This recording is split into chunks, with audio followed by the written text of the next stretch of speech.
Blok dia nak sekat kita tapi kita lagi liabak lagi daripada orang blok ni. Semua orang blok tu dia buat sebelah kanan, kita lah sebelah kiri. Lawan harus sama.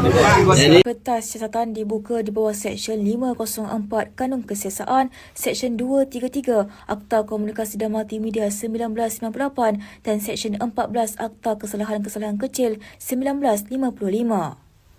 Muhammad Yusof berkata, Polis Kelantan telah menerima satu laporan yang dibuat oleh seorang pegawai kanan polis berhubung satu rakaman video tular di media sosial.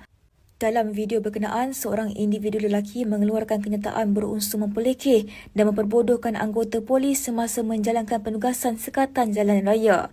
Siasatan awal mendapati individu berkenaan turut mendakwa bahawa telah berjaya melepasi beberapa sekatan jalan raya dengan cara memperdayakan anggota bodoh kita pula. Tapi semua kena bodoh kita pula. Tapi semua kena bodoh kita pula. Tapi semua kena bodoh kita pula. Tapi semua provokatif serta boleh menimbulkan persepsi negatif masyarakat di samping menjejaskan imej, reputasi dan kredibiliti polis diraja Malaysia.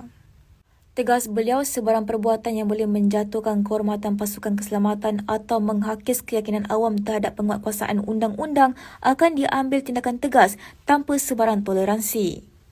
Terdahulu, sebuah portal melaporkan Ahli Dewan Undangan Negeri Adun Melo Wan Rohimi Wan Daud berkongsi pengalaman mengelak sekatan jalan raya polis yang diadakan serentak dengan program konvoi motosikal di Kota Baru.